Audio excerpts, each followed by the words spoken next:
On Mother's Day, the sun rose early, painting my little kitchen in gold. I'd spent the morning dusting the old photo frames, setting out my best china, and baking an apple pie, David's favorite, or at least it used to be. I wore my blue apron, the one with faded daisies, and tried to ignore the ache in my knees. I wanted everything to be perfect, just in case he remembered the way things used to be. When the doorbell rang, my heart leapt.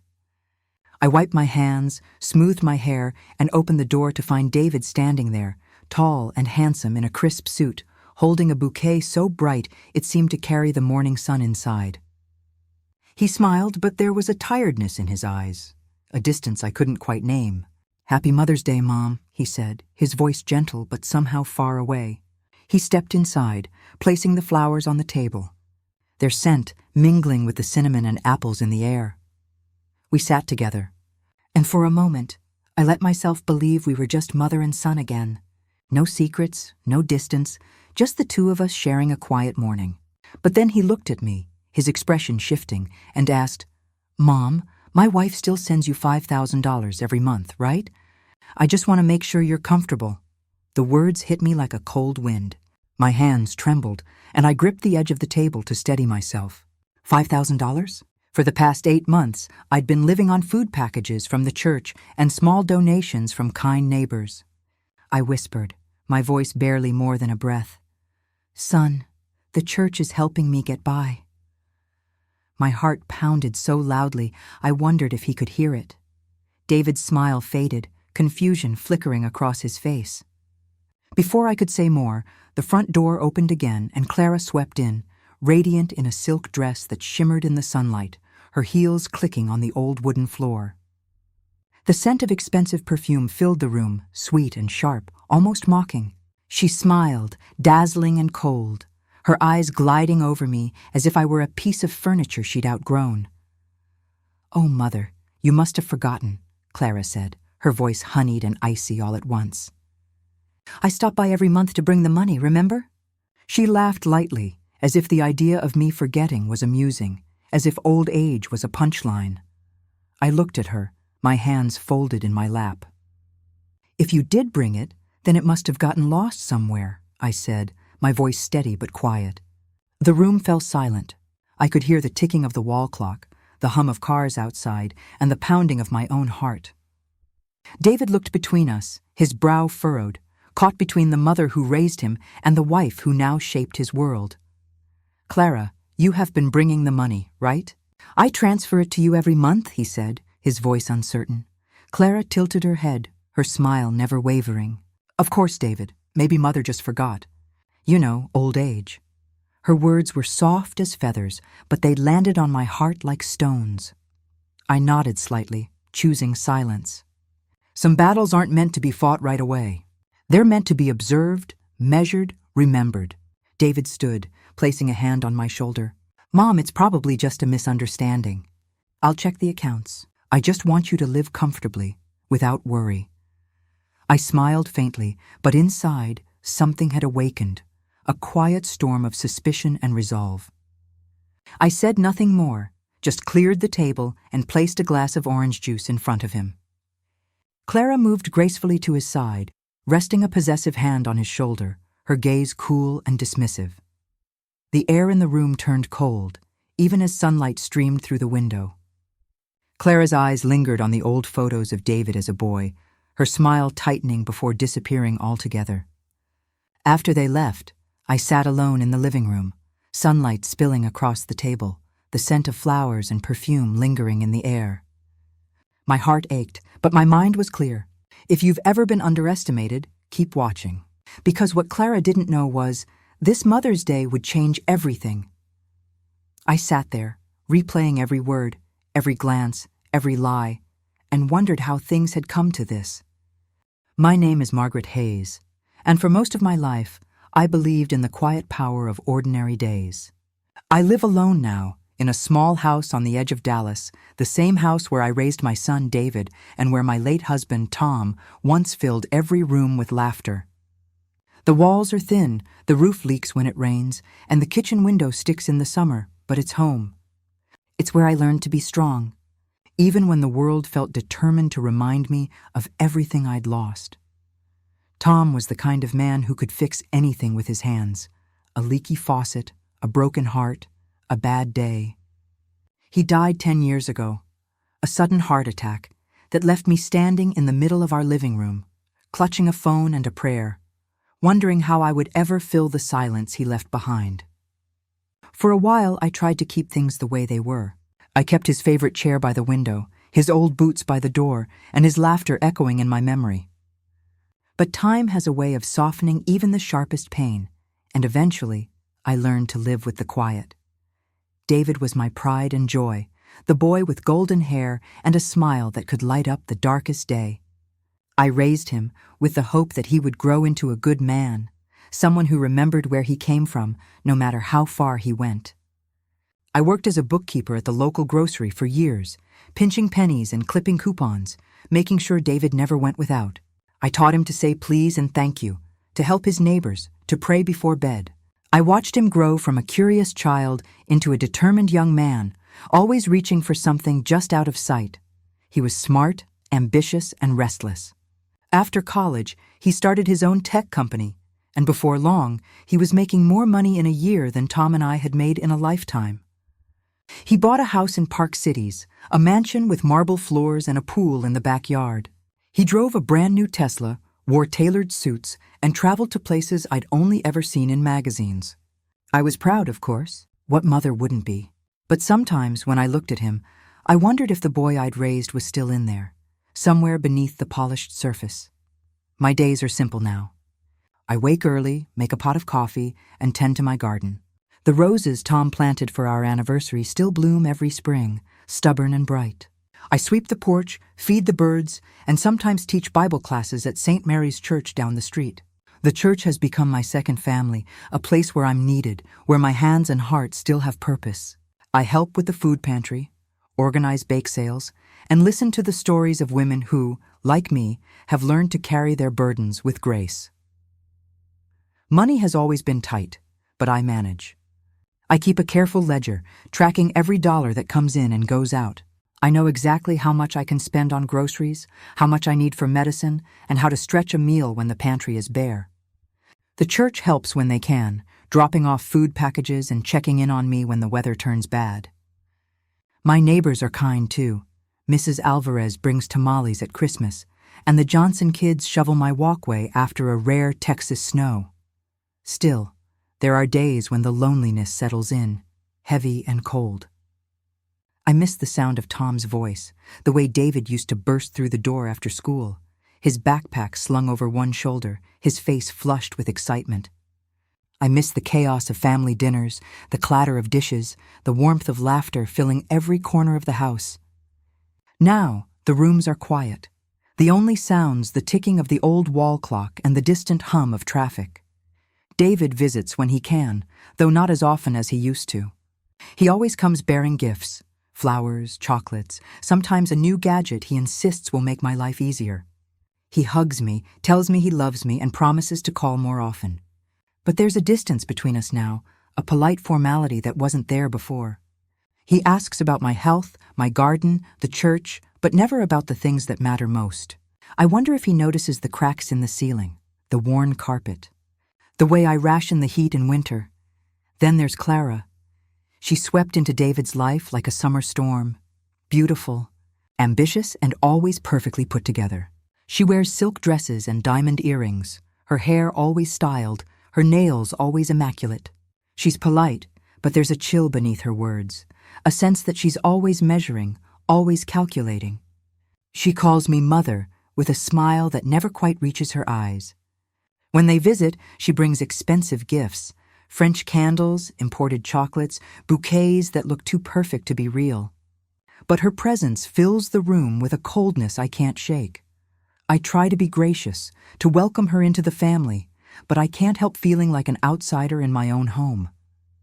She talks about charity galas and luxury vacations, about investments and renovations, as if money were as common as air.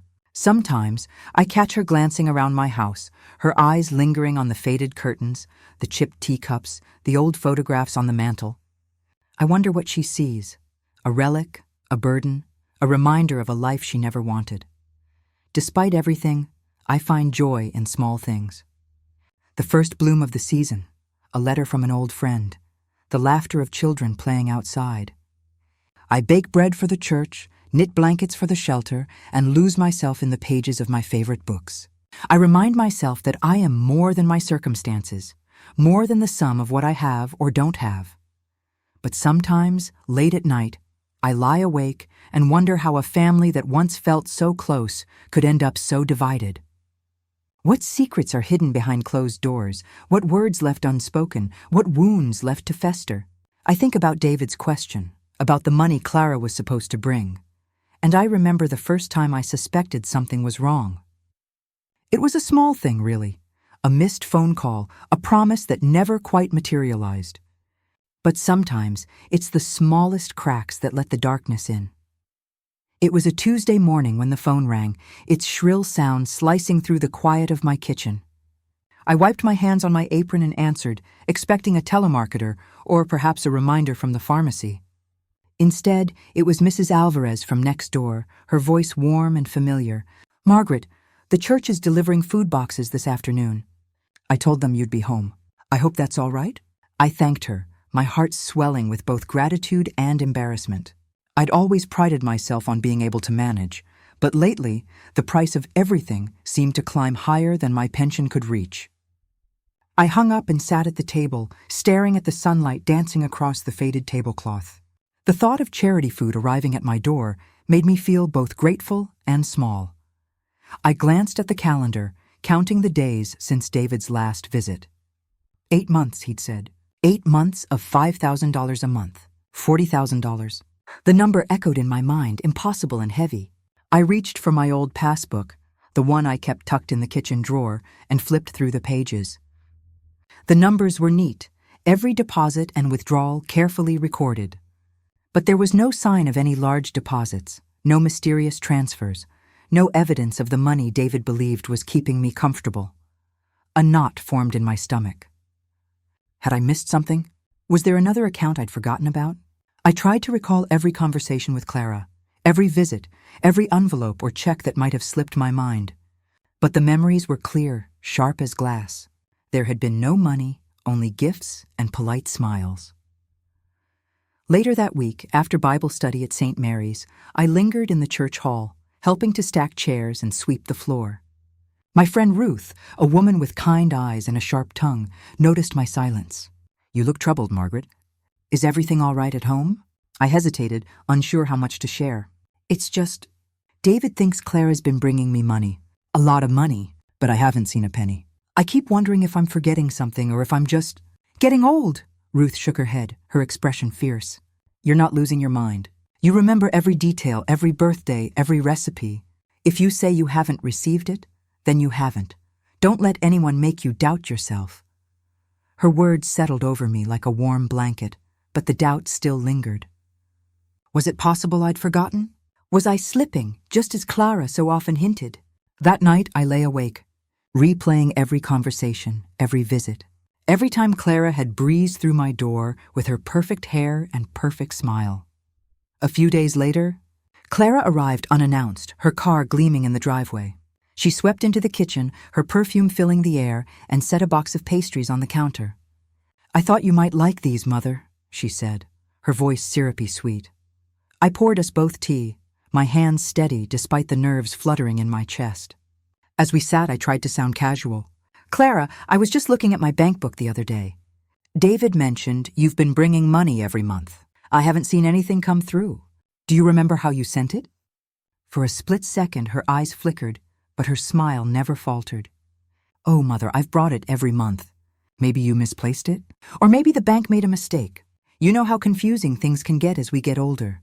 Her words stung, soft and sharp all at once. I forced a smile, refusing to let her see the hurt. "I keep careful records, Clara. I haven't seen anything." She laughed lightly, brushing a stray hair from her face. "Well, maybe you just forgot. It happens to the best of us. I'll double-check with the bank, but I'm sure it's all there." The conversation drifted to safer topics. Her charity work, David's business, the weather. But beneath the surface, a current of unease pulled at me. Was I truly forgetting, or was something else at play? After she left, I sat at the table, tracing the rim of my teacup, replaying every word. Was Margaret losing her mind? Or was someone lying to her? I thought of Ruth's words, of the careful notes I'd kept all my life, of the way Clara's eyes had darted away for just a moment. I realized then that doubt was a seed, and Clara had been watering it for months.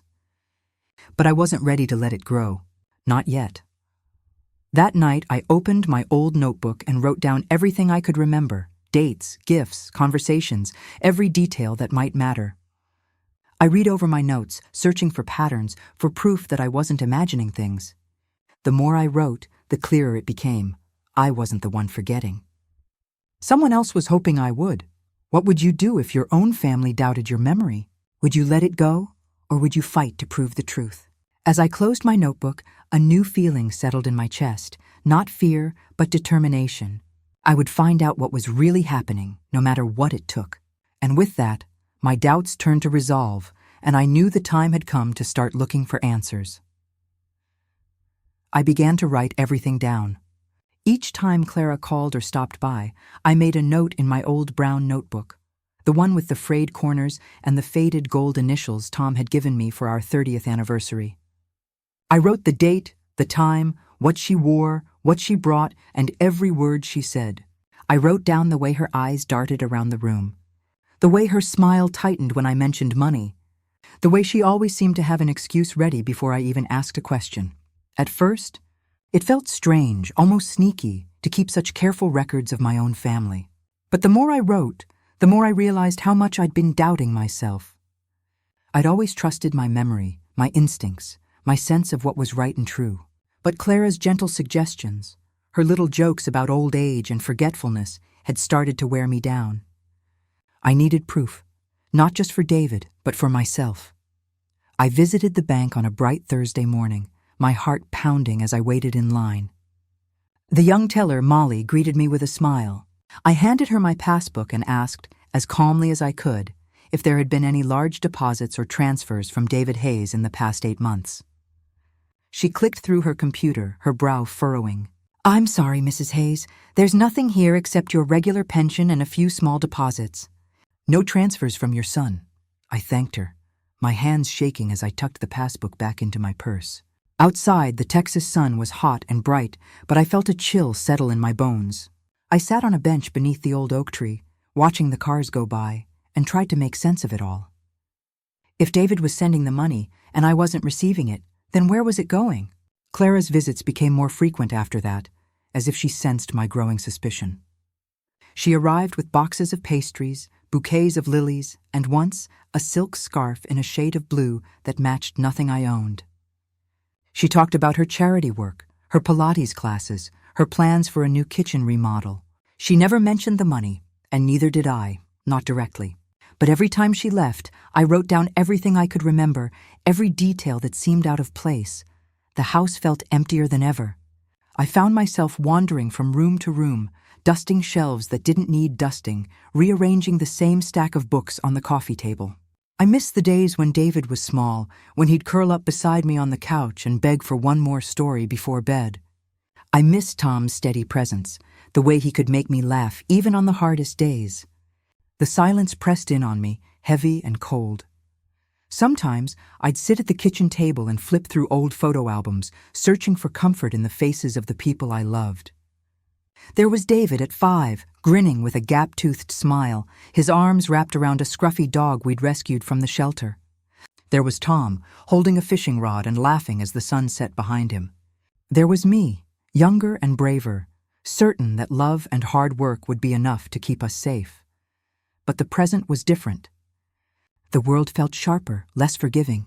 I watched as Clara glided through my home, her heels clicking on the worn linoleum, her perfume lingering long after she'd gone. I listened to her stories about galas and fundraisers, about the new car she wanted to buy, about the vacation she and David were planning in Italy.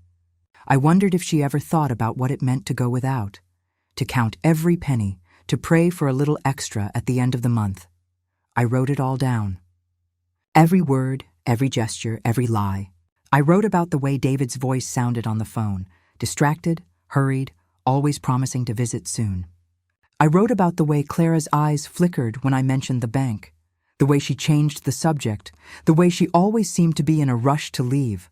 The more I wrote, the stronger I felt. My notebook became a lifeline, a record of the truth I refused to let slip away. I started to notice patterns. Clara's visits always coincided with David's business trips. Her gifts always arrived at the end of the month. Her stories always changed when I pressed for details. I realized that every note I wrote brought me closer to the truth, even if I didn't yet know what that truth would be. But the isolation grew too. I stopped mentioning my suspicions to Ruth or anyone at church. I didn't want to burden them, or worse, have them think I was losing my mind. I kept my doubts to myself, letting them simmer beneath the surface, fueling my resolve. One afternoon, as I sat in the garden pulling weeds, I remembered a time when David was 10 and had lied about breaking a neighbor's window. Tom had sat him down at the kitchen table, looked him in the eye, and said, "The truth always finds its way out, son. It's just a matter of time." I clung to that memory, letting it guide me as I searched for answers in the present. But what I didn't know was that the next clue was waiting for me, just around the corner, ready to change everything I thought I knew. The next morning, I woke with a sense of purpose I hadn't felt in years. I made a list of every date Clara had visited, every time she'd mentioned the money, every excuse she'd given. I copied it all into my notebook, line by careful line, until the pages were filled with her words and my doubts. I even started jotting down the little things, how she always arrived in a rush, how she never stayed for tea, how she never once asked if I needed anything besides what she brought. It was as if she wanted to be seen as generous, but never wanted to actually help. I decided to visit the bank again, this time determined to ask more questions. Molly, the young teller, greeted me with her usual kindness. I explained my situation, my voice trembling only a little. "My son says he's been sending money, but I haven't received anything. Is there any way a transfer could be made to an account in my name that I don't know about?" Molly hesitated, glancing over her shoulder before lowering her voice. "Mrs. Hayes, if someone set up another account using your name, it would be hard for us to tell without more information. But if you never opened it and you're not getting the money, something isn't right." She looked at me with concern, her words lingering in the air. "Maybe you should talk to the branch manager. Sometimes things like this happen, and it's best to check." I thanked her, my mind racing. The idea that someone could open an account in my name without my knowledge sent a chill through me. I left the bank with a new sense of urgency, clutching my purse tightly as I walked home. The world outside seemed sharper, the colors brighter, as if I was seeing everything for the first time. That afternoon, Clara arrived again, this time with a box of imported chocolates and a bouquet of white roses. She breezed through the door, her smile as bright as ever, but I noticed the way her eyes flickered when she saw my notebook open on the table. "Keeping a diary, Mother?" she asked, her tone light, but her gaze sharp. "Just writing down a few things I want to remember," I replied, closing the notebook gently. "It helps me keep track," she laughed, a sound that didn't quite reach her eyes. "Well, I hope you're writing about all the nice things I bring you."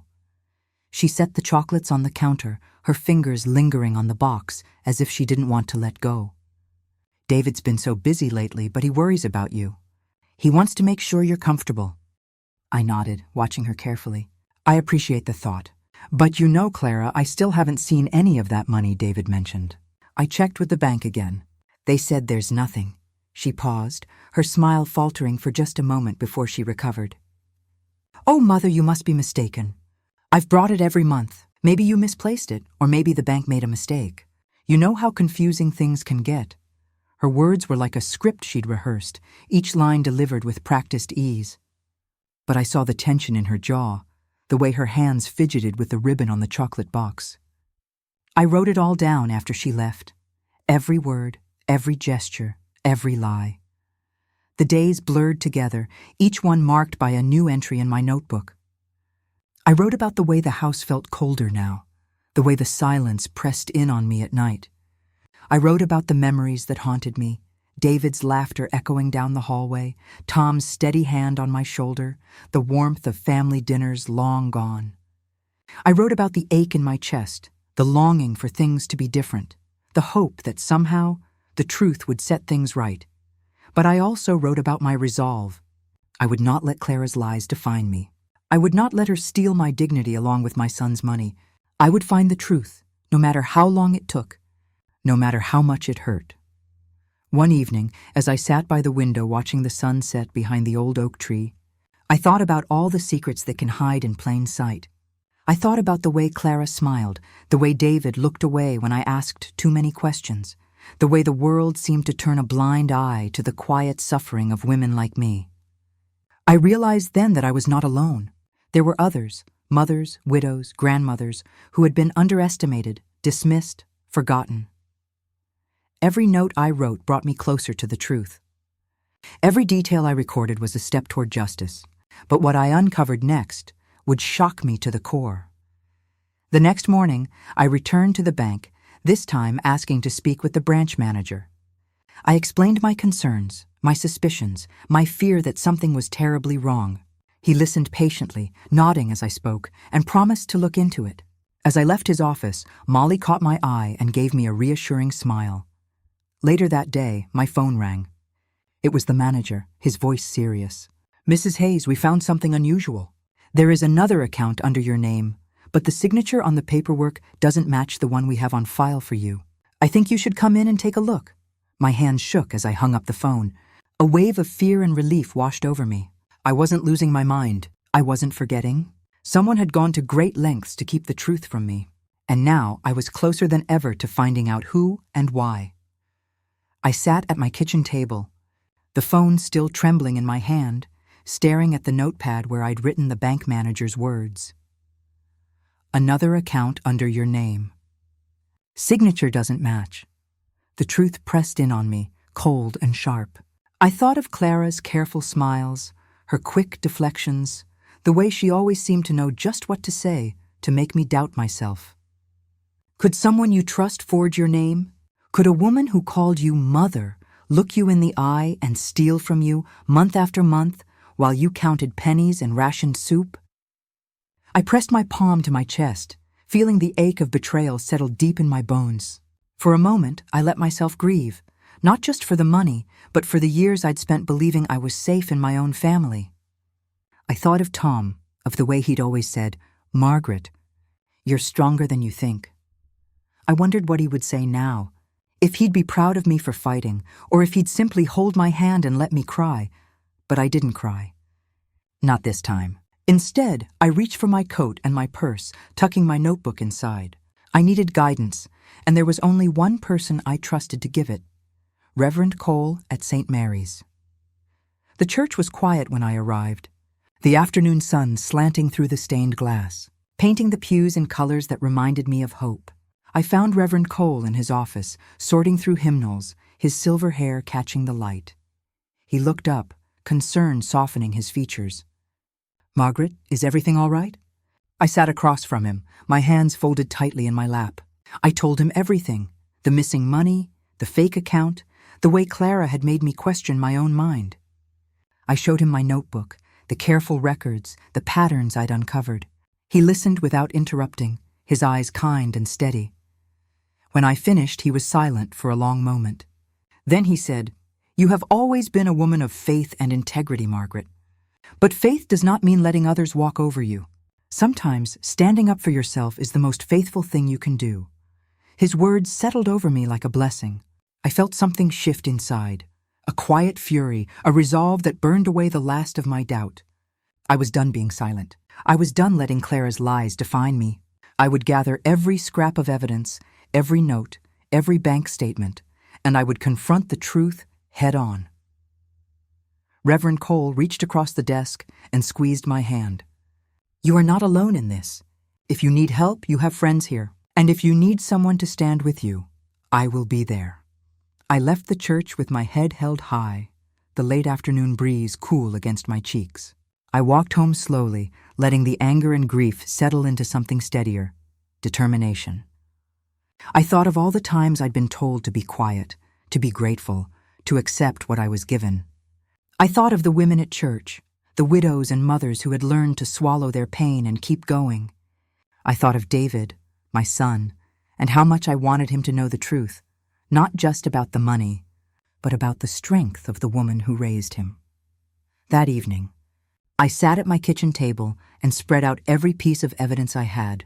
My notebook, the bank statements, the notes from Molly and the branch manager, the dates and times of Clara's visits. I made a list of questions I needed answered. How was the account opened? Whose signature was on the paperwork? Where had the money gone? I wrote down every detail, every suspicion, every memory that might help me build my case. I called the bank and asked to schedule a meeting with the manager. I called Ruth and asked if she could help me look over the paperwork, her sharp eyes and sharper mind a comfort in the storm. I called Mrs. Alvarez and asked if she remembered seeing Clara bring anything besides flowers and pastries. Each call was a small act of defiance, a step toward reclaiming my dignity. As the sun set, I sat on my porch, watching the sky turn from gold to deep blue. I thought about the risks. What if David didn't believe me? What if Clara found out what I was doing and tried to cover her tracks? What if I lost the little family I had left? But the fear was smaller now, drowned out by the certainty that I could not let this go. I would not let Clara steal from me, not just the money, but the years of trust and love I'd built with my own hands. I remembered Tom's words, the way he'd always believed in me, even when I doubted myself. I remembered the look in David's eyes when he was a boy, the way he'd run to me for comfort, for answers, for truth. I owed it to him, to myself, to every woman who had ever been underestimated, to see this through. Margaret is about to risk everything for the truth.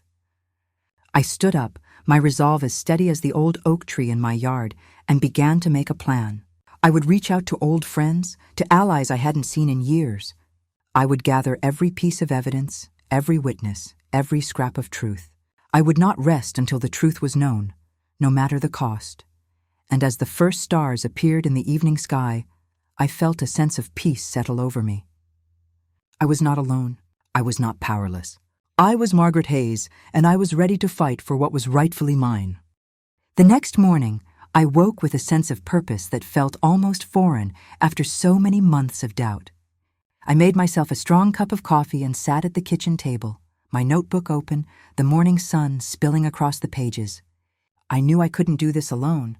Clara was clever, and whatever she'd done it carefully. I needed help, someone who understood the law, and someone who understood the world of computers and digital trails that had always felt like a foreign language to me. I thought of Mr. Whitaker, the retired lawyer who sat in the third pew at St. Mary's every Sunday, always with a kind word and a gentle smile. He'd helped half the congregation with wills and property disputes over the years, and I trusted him. I called him that morning, my voice steady but my hands shaking. When I explained my situation, he listened quietly, then said, "Margaret, bring everything you have. We'll get to the bottom of this together." I gathered my notebook, the bank statements, and every scrap of paper I'd collected. Mr. Whitaker welcomed me into his home, a tidy brick house filled with the scent of pipe tobacco and old books. He spread my papers across his dining room table, his eyes sharp behind his glasses. "You've done good work here," he said, flipping through my notes. "But we'll need more. If Clara forged your signature, there will be a paper trail. And if she's been moving money, there will be records." He explained what we needed: copies of the account opening forms, signature cards, and any correspondence from the bank. He drafted a formal request for the documents, and together we walked to the bank, my heart pounding with every step. The manager, Mr. Evans, greeted us with a wary smile, but when Mr. Whitaker introduced himself and explained the situation, the tone changed. Within an hour, we had copies of everything Clara had signed in my name. I stared at the signature on the account opening form. It was my name, but not my hand. The letters were too round, the loops too wide. Mr. Whitaker nodded grimly. "This is forgery, Margaret, and it's a crime." But there was more to uncover. I needed to know where the money had gone and how Clara had managed to keep it hidden for so long. That's when I thought of Tyler, the young man who lived 2 doors down. He'd helped me set up my email years ago and fixed my old laptop more times than I could count.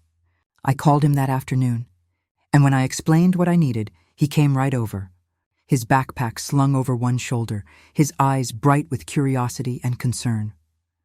Tyler set up his laptop at my kitchen table, his fingers flying over the keys as he logged into the bank's online portal.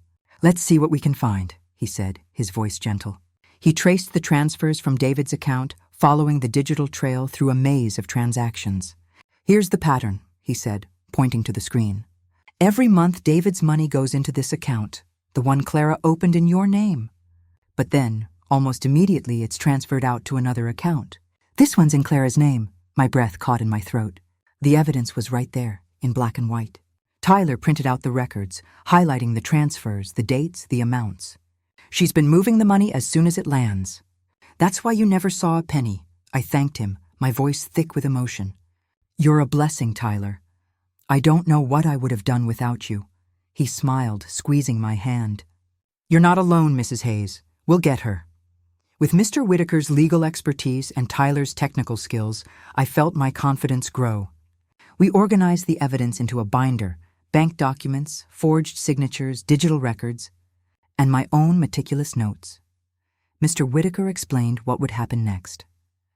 "We can go to the police, or we can confront Clara and David first. Sometimes, the truth is best revealed face to face."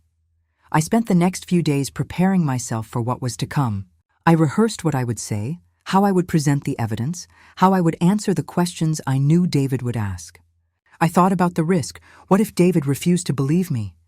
What if Clara twisted the story, made me out to be the villain? The thought of losing my son's trust was almost more painful than the betrayal itself. But I also thought about what I stood to gain. The truth, my dignity, the chance to show David the woman who had raised him was not weak, not forgetful, not easily fooled. I thought about all the women who had been told to sit down and be quiet, to accept what they were given, to let others decide their fate. I would not be one of them. Each night, I sat at my kitchen table, reviewing the evidence, adding new details to my notebook. I wrote down my fears, my hopes, my prayers. I thought of Tom, of the way he'd always believed in me, and I let his memory steady my hand. Will Margaret's plan succeed, or will Clara outsmart her again? The evidence I'd gathered could destroy my family or save my future. I knew the confrontation would be painful, that it might tear open wounds that had never truly healed. But I also knew it was necessary. The truth had to come out no matter the cost. When I was ready, I called David. My voice was calm, steady. "I need you and Clara to come over. There's something we need to talk about. All of us." He hesitated, sensing the gravity in my words. "Is everything all right, Mom?" I took a deep breath. "It will be, but we need to clear the air." With evidence in hand, I arranged a family meeting, my heart pounding with a mixture of fear and hope. The stage was set for the confrontation that would decide the future of our family, and as I closed my notebook for the night, I whispered a silent prayer for strength. The time for silence was over.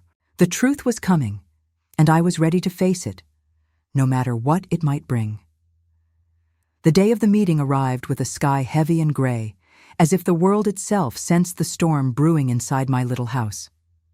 I spent the morning tidying, though my hands shook as I dusted the old photo frames and set out the good china. I laid the binder of evidence on the kitchen table, its weight both terrifying and reassuring. Every page was a piece of my heart, a record of the trust that had been broken and the strength I'd found to fight for the truth. David and Clara arrived just after noon. David looked tired, his eyes shadowed, his jaw set in a way that reminded me of Tom when he was bracing for bad news. Clara was immaculate as always, her hair perfectly styled, her dress crisp and expensive. She carried a box of pastries, setting them on the counter with a practiced smile. "I thought we could have a little treat, Mother," she said, her voice light, but her eyes never quite meeting mine. We sat at the table, the three of us, the air thick with unspoken words. I folded my hands in my lap, steadying my breath. "Thank you both for coming," I began, my voice calm but firm. "There's something important we need to discuss. I hope you'll listen to everything I have to say." David nodded, glancing at Clara, who offered him a reassuring smile. I opened the binder, sliding the first page across the table. "David, you told me you've been sending money every month. I want you to look at these bank statements. They show that the money never reached my account." He frowned, picking up the papers, his eyes scanning the numbers. "That can't be right." I've been transferring it to the account Clara gave me. She said it was yours. Clara's smile didn't falter, but I saw a flicker of something, fear maybe, or anger, pass through her eyes. Of course, David. I've been handling it for your mother just like we agreed. I met her gaze, unblinking. Clara, I went to the bank. I asked for records of every account in my name. They found another account, one I never opened. The signature on the paperwork isn't mine. David's head snapped up, confusion and worry etched across his face. What are you saying, Mom? I slid the next set of documents toward him. Copies of the forged signature, the account opening forms, the timeline of transfers. I'm saying that someone opened an account in my name, forged my signature, and took every dollar you sent. And I have proof that the money was moved month after month into an account belonging to Clara. The room fell silent. I could hear the ticking of the wall clock, the distant sound of a lawnmower outside. David stared at the papers, his hands trembling. Clara's face was a mask, her lips pressed into a thin line. Clara? David's voice was barely more than a whisper. Is this true? She laughed, a brittle sound, and reached for his hand. David, this is ridiculous. Your mother must be confused. She's been under a lot of stress. You know how memory can play tricks? I cut her off, my voice steady. Don't you dare blame this on my memory. I've kept records of every visit, every conversation, every gift you brought instead of the money you promised. I have witnesses, people who saw you come and go, who never once saw you bring an envelope or a check. Clara's eyes flashed, her composure slipping for the first time. You're making a mistake, Margaret. You're letting your imagination run wild. I looked at David, my heart aching. Son, I know this is hard to hear, but I need you to believe me. I would never lie to you. Not about something like this. He looked between us, torn, his face pale. Clara, tell me the truth. Did you take the money? She squeezed his hand, her voice trembling now.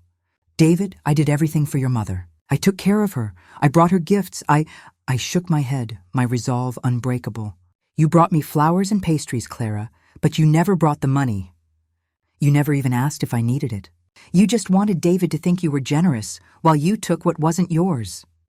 The pain in David's eyes was almost more than I could bear. I wanted to reach out, to comfort him, but I knew he needed to see the truth for himself. I watched as he read through the evidence, his hands shaking, his breath coming in short, ragged bursts. Inside, my heart was breaking. I thought of all the years I'd spent loving and protecting my son, all the sacrifices I'd made to give him a better life. I thought of Tom, of the promise I'd made to always do what was right, no matter how hard it might be. But I also felt a fierce pride, a strength I hadn't known I possessed. I had faced the truth, gathered the evidence, and stood up for myself, even when it meant risking everything I held dear. Would David believe his mother or his wife? What would you do if your own child doubted you? The answer hung in the air, heavy and uncertain as David turned to Clara, his voice shaking with anger and disbelief. David's voice trembled as he spoke, the words barely making it past the tightness in his throat. Clara, I need you to look me in the eye and tell me the truth. Did you take the money? Did you open that account in my mother's name? Clara's hand slipped from his, her composure cracking at the edges. She straightened in her chair, her eyes darting between the binder and David's face. David, I did what I thought was best for us. Your mother never needed that much money. She has the church, her neighbors, her little routines. I was just making sure we had enough for our future. For your business, for the house, for us. The words hung in the air, heavy and poisonous. I felt a wave of sorrow and anger rise in me, but I kept my voice steady. You didn't just take money, Clara. You took my dignity. You made me doubt myself, made me feel small in my own home. You lied to my son, to your husband. You let me go hungry while you wore new dresses and drove new cars. Clara's eyes flashed with something like defiance, but it faded quickly. I never meant to hurt you, Margaret. I thought you'd be fine. You always are. David's face was ashen, his hands clenched into fists on the table. You stole from my mother. You lied to me. All this time I thought I was helping her, and you let me believe it. How could you do this, Clara? She reached for him, but he pulled away, his eyes shining with unshed tears. Just don't. For a moment, the only sound was the ticking of the clock and the distant hum of a car passing by. I looked at my son, my heart aching for the boy he once was, for the man he was now, caught between the woman who raised him and the woman he'd chosen to share his life with.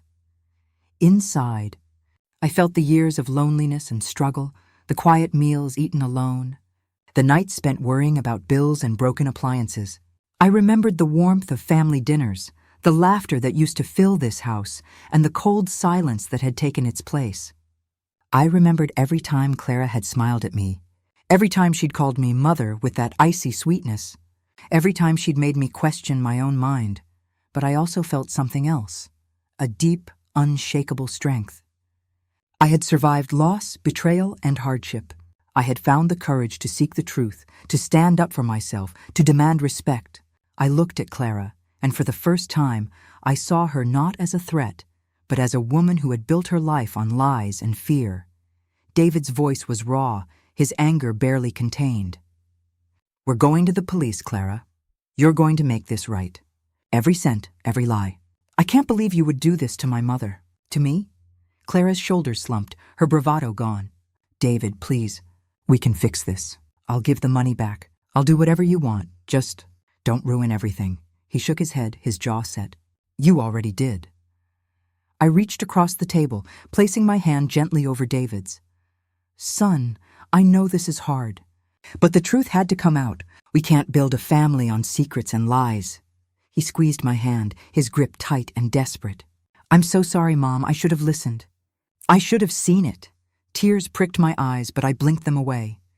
"You did what you thought was right. That's all any of us can do." Clara sat in silence, her eyes fixed on the table, her hands twisting in her lap. The mask she'd worn for so long had finally slipped, revealing the fear and regret beneath. I felt a pang of pity for her, but it was quickly swallowed by the relief of finally being heard, finally being believed. The confrontation had left us all shaken, the wounds raw and bleeding. But in that moment, I knew I had done what I needed to do. I had fought for the truth, for my dignity, for the love that still bound our family together, however fragile it might be. As the afternoon light faded, David stood, his shoulders heavy with the weight of what had been revealed. He turned to Clara, his voice cold and final. "We're done here. I want the truth, all of it. No more lies." The words echoed in the quiet room, a line drawn in the sand. The confrontation was over, but the consequences were just beginning. And as I watched my son demand the truth from the woman he once trusted most, I knew the hardest part was still to come. The silence after David's words was thick and suffocating. Clara sat motionless, her hands trembling in her lap, mascara smudged beneath her eyes. For a long moment, no one spoke. I could see the battle raging inside her, the urge to keep lying, to salvage her pride, to cling to the life she'd built on secrets. But the evidence was too overwhelming, the truth too heavy to bear. Finally, Clara's shoulders sagged. She looked at David, her voice barely more than a whisper. "I did it. I opened the account. I took the money. I told myself it was for us, for our future, but I knew it was wrong. I'm sorry, David. I'm so sorry." David's face crumpled, the pain and betrayal etched deep into every line. He turned away from her, pressing his fists to his eyes. "You let me believe I was helping my mother. You let her suffer. How could you do that, Clara? How could you look her in the eye and lie?" Clara's tears fell silently, her hands twisting in her lap. "I was scared. I thought if you knew how much I spent, how much I wanted, you'd leave me. I thought I could fix it before anyone found out. I never meant for it to go this far." I listened, my heart aching for my son, for the years lost to suspicion and silence. But I also felt a fierce clarity. I had spent too long doubting myself, too long letting others decide my worth. I would not let this end with a simple apology. I straightened in my chair, my voice steady and clear. "Clara, you owe me more than money. You owe me the truth. You owe me respect. I want every cent returned, and I want you to admit what you did, not just to us, but to the bank, to the people you deceived. If you refuse, I will go to the police. I will not be silent anymore." Clara nodded, her face pale. "I'll do whatever you want. I'll go to the bank. I'll sign whatever you need. I'll pay it back, every dollar. I promise." David looked at me, his eyes red and raw. "Mom, I'm so sorry. I should have listened. I should have seen what was happening. I reached for his hand, squeezing it gently. You trusted your wife. That's not a crime. But now you know the truth, and we have to decide what comes next. The days that followed were a blur of meetings and signatures, apologies and confessions. Clara went to the bank with me and Mr. Whitaker, admitting what she'd done. The bank manager was stern but fair, insisting on full restitution and warning her of the legal consequences if she failed to comply. Clara signed over the money, every last cent, and agreed to counseling and community service as part of a private settlement. The police were informed, but with the money returned and a formal confession, the matter was resolved without a public trial. Word spread quietly through the church and neighborhood. Some people whispered, others offered hugs and prayers. I held my head high, refusing to let shame or gossip define me. I had done nothing wrong. I had fought for the truth, and I had won. David moved out of the house he shared with Clara, taking time to process the betrayal and decide what he wanted for his future. He visited me often, sometimes just to sit in silence, sometimes to talk about the past, the future, the things we'd both lost and found. Our relationship was bruised but not broken. We began slowly to rebuild trust, one honest conversation at a time. Clara kept her distance, honoring her promise to make amends. She sent letters of apology, not just to me, but to David and the bank. I read them, feeling a strange mix of anger and pity. I didn't know if forgiveness was possible, not yet, but I knew I could let go of the bitterness, if only for my own sake. I reclaimed my independence, fixing the leaky roof, replacing the broken fridge, and even treating myself to a new set of curtains. I returned to my routines, gardening, teaching Bible class, baking bread for the church. But something inside me had changed. I was no longer the quiet, invisible widow. I was Margaret Hayes, a woman who had faced betrayal and found the strength to demand justice. Is forgiveness possible after such betrayal? How would you rebuild after losing trust? These questions lingered in my mind as I watched the seasons change, as I learned to live with both the scars and the new beginnings. I found comfort in the small joys, the laughter of children outside, the scent of jasmine on the breeze, the warmth of a letter from an old friend. The dust had settled, but the lessons remained. I had lost some things, illusions, trust, the easy comfort of believing the best in everyone. But I had gained so much more, dignity, self-respect, and the knowledge that even in the darkest moments, I could find my way back to the light. As I sat on my porch one evening, the sky painted with the colors of dusk, I whispered a quiet prayer of gratitude, for the truth, for the strength to face it, and for the chance to begin again. In the weeks that followed, the world seemed to move both faster and slower, as if time itself was unsure how to carry the weight of what had happened. Clara's confession rippled through our lives, leaving nothing untouched. She faced the consequences of her choices, not just in the eyes of the law, but in the quiet judgment of the community she'd once tried so hard to impress. The invitations to charity galas stopped coming. Friends who had once admired her elegance now crossed the street to avoid uncomfortable conversation. She kept her promise, returning every cent, but the cost to her reputation was something no amount of money could repair. David, for his part, was a man changed. The pain of betrayal lingered in his eyes, but so did a new humility. He called me every day, sometimes just to ask how my garden was growing, sometimes to apologize again for not seeing the truth sooner. He moved into a small apartment not far from my house, and on Sundays, he joined me at St. Mary's, sitting quietly in the pew beside me, his hand sometimes finding mine during the hymns. We talked more than we had in years, about Tom, about childhood memories, about the future.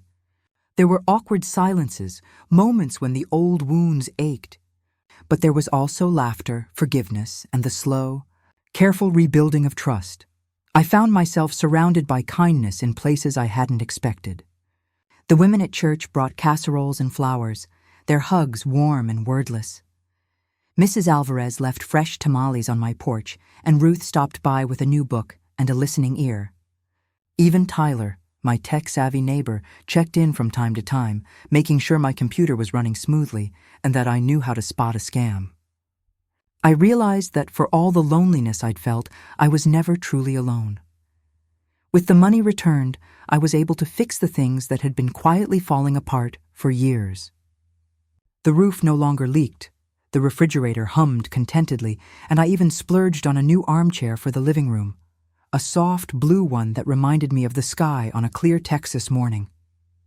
I planted new roses in the garden, their colors bright and defiant, a living reminder that beauty can grow even after the hardest winter. But the greatest change was inside me.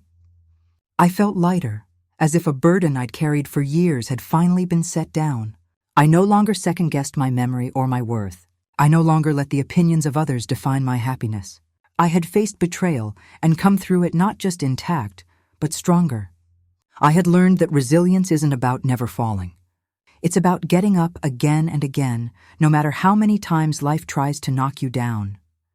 I also learned that trust is a fragile thing, easily broken, but not impossible to mend. It takes time, honesty, and a willingness to forgive, not just others, but yourself. I forgave David for his blindness, and in time, I even found it in my heart to forgive Clara, though I knew we would never be close. I forgave myself for the years I spent doubting, for the silence I mistook for strength. Would you have the strength to start over? What would you do if you were in my shoes?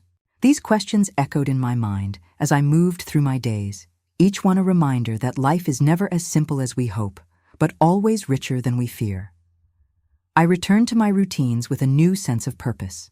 I baked bread for the church, taught Bible class to the children, and volunteered at the food pantry that had once helped me.